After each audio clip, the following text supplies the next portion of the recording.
ఈ సహోదరులతోనూ ఈ గ్రంథమందున్న వాక్యములను గైకొను వారితోనూ సహదాసుడను దేవునికే నమస్కారం చేయమని చెప్పాను. చాలు.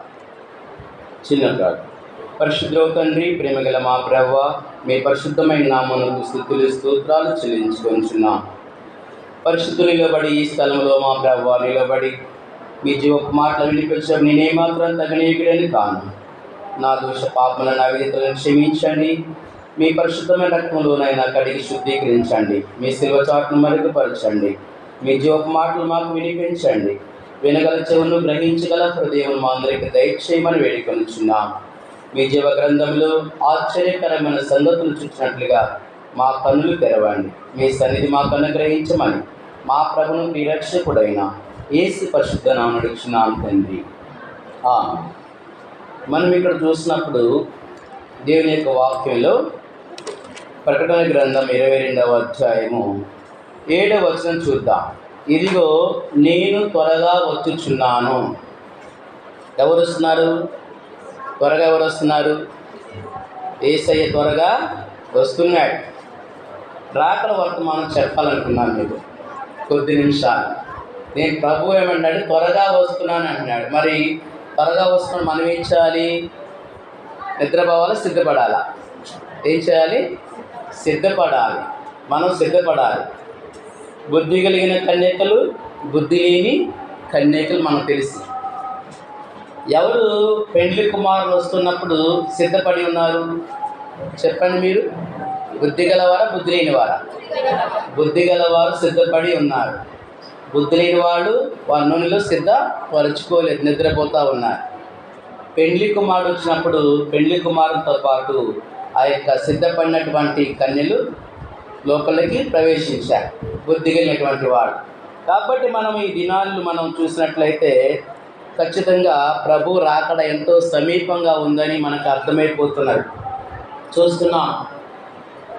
యేసు ప్రభు శిష్యుల్లో ఒకడైనటువంటి యోహాన్ గారు శిష్యుల్ని అనేక రకాలుగా హింసించి చిత్రహింసలు గురి చేసి చాలామందిని చంపేశారు.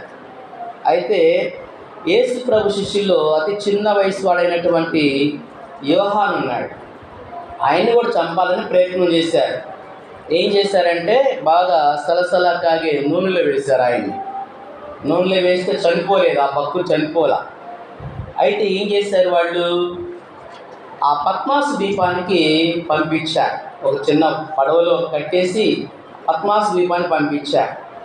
అక్కడ పంపిస్తే అక్కడ జంతువులు ఉంటాయి, ఎలాగా అవైనా తిని చంపేస్తే అని చెప్పేసి అక్కడ పంపించారు.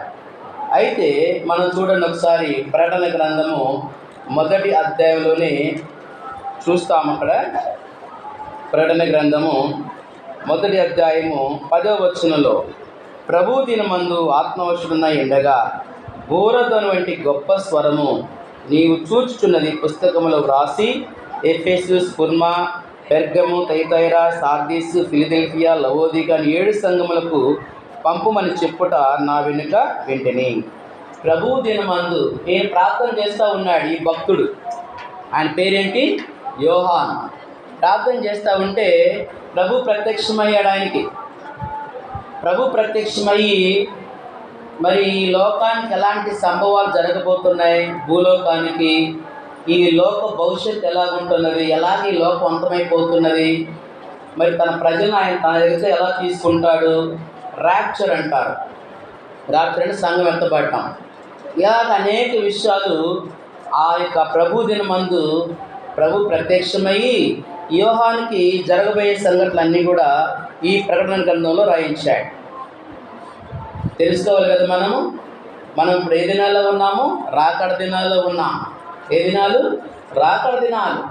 ప్రభు ఎలాగున్నాడు చూడండి ఒకసారి. 14వ వచనంలో ప్రత్యక్షమైనప్పుడు ఆయన పాదముల మట్టుకు దిగుచున్న వస్త్రం, ఆయన తల వెంట్రుకలు తెల్లని గునిని పోలినవై హిమమంత దౌళంగా ఉన్నదట. ఆయన నేత్రములు ఎలాగున్నాయి? అగ్ని జ్వాలల వలె ఉన్నాయి. ఆయన పాదములు పొలిమిలో పుటము వేయబడిన మెరుచిన అపరంజితో సమానంగా ఉన్నాయి. ఆయన కంఠస్వరం ఎలా ఉన్నది? విస్తారమైన జలప్రవాహం ధ్వని వలె ఉన్నది. మరి ఆయన కుడి చేతిలో 7 నక్షత్రాలు పట్టుకుని ఉన్నాడు దేవుడు ప్రభు. అంతేకాకుండా ఆయన నోటి నుండి 2 అంచులు గల ఖడ్గం బయలుదేరుతూ ఉన్నది. ఆయన ముఖం ఎలా ఉన్నది? మహా తేజస్సుతో ప్రకాశించిన సూర్యుని వలె ఉన్నదట. యేసు ప్రభు చూడగానే ఆయన ప్రభు పాదాల మీద పడిపోయాడు. ఎవరు పడిపోయారు? యోహాను. అప్పుడు ప్రభువు ఆయన కట్టి లేపి ఈ లోకానికి ఏం జరగబోతున్నది అన్ని విషయాలు కూడా ఈ యొక్క ప్రకటన గ్రంథంలో రాయించాడు. అప్పుడు సంఘాల గురించి ముందు రాపించాడు. సంఘాలు ఈ యొక్క 7 సంఘాలకి ఉత్తరాలు రాపించాడు ప్రభు. ప్రతి సంఘంలో కూడా బలహీనతలు ఉన్నాయి, ప్రతి సంఘంలో కూడా లోపాలు ఉన్నాయి. కాబట్టి ఆ సంఘాలు సరిదిద్దుకోమని వాళ్ళకు కొన్ని హెచ్చరికలు జారీ చేయించాడు ప్రభు. ఏమంటున్నాడు? నువ్వు వెచ్చగానైనను చల్లగానైనా ఉండినా నీకు మేలు, నులివెచ్చనగా ఉన్నావనుకో నీ ముఖం మీద ఉమ్మి వేస్తానని. అలాగా అనేక సంఘాలు 7 సంఘాలకి అనేక రకాలైనటువంటి హెచ్చరికలు జారీ చేశాడు. సరి చేసుకోండి, సరి చేసుకోండి, ఇదిగో నేను త్వరగా వస్తున్నానన్నాడు. త్వరగా వస్తున్నాను, మీరు సిద్ధపడాలి, మీ యొక్క లోపాలను మీరు సరి చేసుకోవాలి. అయితే జయించే వాళ్ళకి ఏమిస్తానన్నాడు? జయకిరీటం ఇస్తానన్నాడు. జయించే వాళ్ళకి ఆ యొక్క తెల్లని వస్త్రాన్ని ఇస్తానన్నాడు. జయించే వాళ్ళకి దేవుడి పేరు ఆ నుదుటి మీద రాస్తానన్నాడు. అనేక బహుమానాలు కూడా జయించే వారికి ఇస్తానని ప్రభు వాగ్దానం చేస్తున్నాడు. అవన్నీ ప్రభు ఏవైతే దర్శనంలో చెప్పాడో అవన్నీ కూడా యోహాను గారు ఏం చేశాడంటే ఈ యొక్క ప్రకటన గ్రంథంలో రాపించాడు. సరే, అయిపోయిన తర్వాత ఆ 7 సంఘాలకి హెచ్చరికలు జారీ చేశాడు. అది మనం 1, 2, 3 అధ్యాయాలు మనం చూస్తూ ఉన్నాం. ఈ ప్రకటన గ్రంథంలో 1, 2, 3 అధ్యాయాలు చూస్తాం. 4, 5 అధ్యాయాల్లో ఏముంటుందంటే దేవుడు అంటే యేసు ప్రభు ఏం చేశారంటే ఆయన్ని, యోహాను నువ్వు పరలోకాన్ని చూస్తావా? అయితే రా నాతో పాటు అని చెప్పేసి యోహాన్ని పరలోకాన్ని తీసుకెళ్తాడు. పరలోకానికి వెళ్ళగానే ఆ పరలోక ద్వారాలు తీసుకుని పడతాయి. ఎప్పుడైతే ప్రభుతో పాటు యోహాను ఉన్నాడో యోహాను కూడా ఆ పరలోకంలోకి వెళ్ళడానికి అవకాశం దొరుకుతున్నది. అది మనం చూస్తాం. చూడండి 4వ అధ్యాయంలో, ఈ సంగతులు జరిగిన తర్వాత నేను చూడగా అదిగో పరలోకమందు ఒక తలుపు తెరవబడి ఉండెను. చూడండి, పరలోకానికి వెళ్ళాడు యోహాను. పరలోకానికి వెళ్ళగానే ఆ ద్వారాలు తెరవబడ్డాయి. యోహాను లోపలికి వచ్చాడు. పరలోకమంతా దగదగా మెరిసిపోతూ ఉన్నది. 4వ అధ్యాయం మనం చూస్తాం. బంగారంతో మరి ఎక్కడ చూసినా కూడా పొదగబడి మరి ప్రకాశవంతంగా ఆ యొక్క పరలోకాన్ని చూడగానే ఈయన ఆశ్చర్యానికి గురైపోయాడు యోహాను. మనం కూడా పరలోకానికి వెళ్తే అలా మనం ఊహించుకుంటే ఎంత సంతోషమో ఆలోచించండి. లోపలికి వెళ్ళగానే ప్రభు అక్కడ కనిపించలేదు, ప్రభు మాయమైపోయాడు. సరే, లోపలికి వచ్చాడు యోహాను. రాగానే మరి ఆ యొక్క పరలోకంలో ధవళ సింహాసనం, బంగారు సింహాసనం మీద దేవాది దేవుడు, రాజులకు రాజు, ప్రభువులకు ప్రభు యెహోవా దేవుడు ఆ సింహాసనం కూర్చుని ఉన్నాడు. ఆ బంగారు సింహాసనం ప్రభు కూర్చుని ఉన్నాడు. కూర్చుని ఉంటే ఆ సింహాసనాన్ని 4 జీవులు మోస్తూ ఉన్నాయి. ఎలాంటి